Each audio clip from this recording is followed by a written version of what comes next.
will Jerry Jones's criticism help or hurt the team? Hurt. Absolutely hurt. And it makes no sense. You're on a short week. You're going to play the Buffalo Bills. Who are playing pretty well. They good, y'all. Good. Like, people out there thinking, Buffalo Bills. All right? They good. You're on a short week. He's your coach. Why undermine his authority? He's your coach. That check will cash in full. So let him coach in full. The standings didn't change after the loss to New England. If you lose to New England, yeah, we kind of get it. They've only lost one game this year. And then you have the guy out there already on one leg. He's a lame duck coach. Now you're going to step on his toes and say, go out there and try to lead this team. And Jerry Jones, you know a lot of football. Maybe more than me. Who knows? Let's go play some Jeopardy on football. But one thing I do know, special teams is more than just coaching. Boy, it's some effort. It's some energy. It's some schematic things that can give you an advantage. I play special teams, so do not go out there and try and put this entire script on Jason Garrett, because really you're just trying to set him up for firing later in the season. Wait till that appropriate time. Handle your business after the season, after you see what this team does in the playoffs. I think it's going to help the team. I think it's going to help him because it's an underlying message in the statement that he just made. And to his point, you know, when you say something like that, you pretty much talking to the players and the coaches. Like, you can look at the entire team and see that it's certain things they could have done better. But, you know, obviously on the special teams, you know, that's just probably a lapse in judgment on somebody's behalf. But that doesn't mean, you know, you criticize the team. But I think it's going to help these guys because when you look at it, now you know the microscope is on everybody, including the coach, including the players, because everybody's subject to be, you know, released or fired or whatever it may be.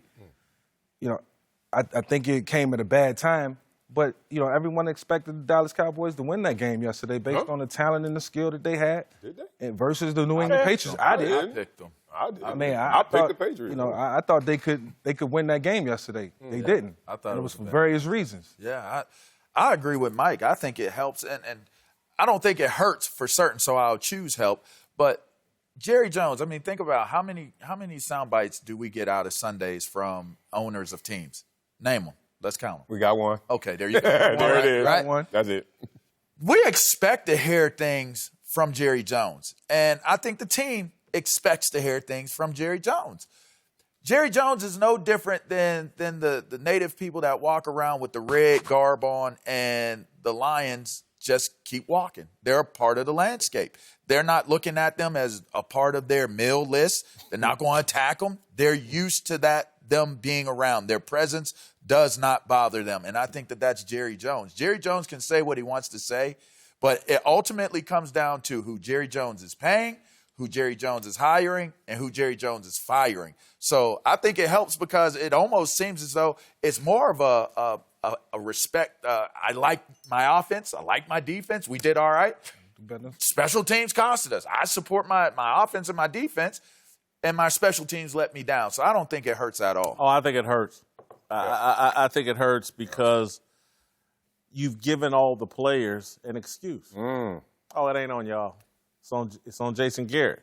And players and individuals and human beings run with excuses. We all do. And so Jerry, to me, and I love Jerry Jones. He's great. But talking loud, saying nothing is what this is, because if I'm a player sitting in that locker room and my owner has just said, hey, the coach blew this game, yeah, he did. And then my next thought after, yeah, he did, is, how come they ain't fired him? If he's this bad. And so, again, I wouldn't do any talking. This is what blew my mind. If I was Jerry, I would have held my powder, and I would have brought Jason Garrett into my office today and said, hey, bro, we're going a different direction. Chris Richard, Rob Marinelli, whoever else, Kellen Moore, they're going to run this thing for the rest of the time. You're out of here. I would have done that. Look, people say, oh, you can't fire a coach midseason. It does nothing. Cleveland Browns did and improved the second half of the season last year. So I just feel like Jerry has given his players an excuse without taking any tangible Who are those action. players? All of them. Tell me who those players. All of them.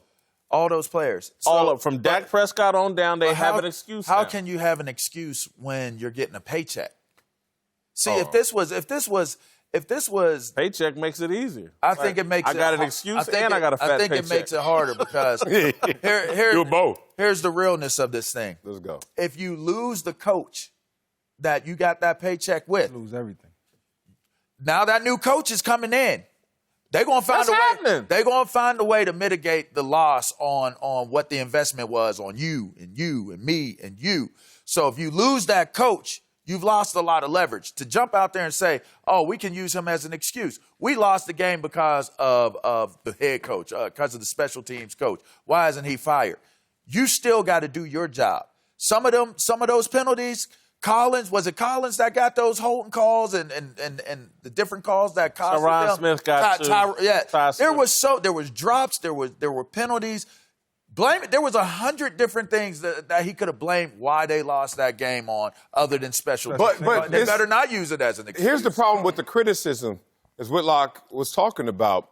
It's to stoke a fire. It's to create a sense of urgency. Yeah. But the only way it does that if it's appropriate with the criticism.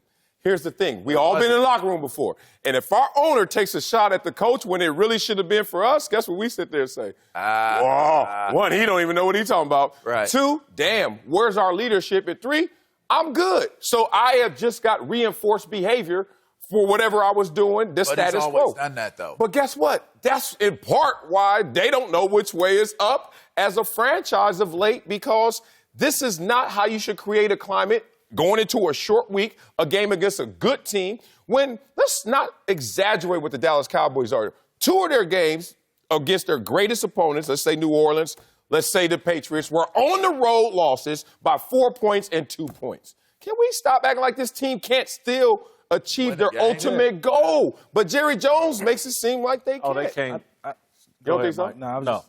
When Jerry Jones speak up sometimes, and you're talking about a guy who knows football, I think, to a certain degree. You know, won multiple Super Bowls years on end.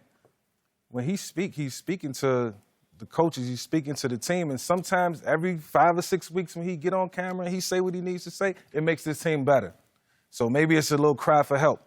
You know, that could be... Sometimes it does help, but I just, if I'm Jason Garrett and I got to go stand in front of the team today, tomorrow, the next day, if I'm the team, I'm sitting there going, Jerry already done told us this guy's not good enough. He's only going to be here for 5 more weeks. Right. And he's out of here.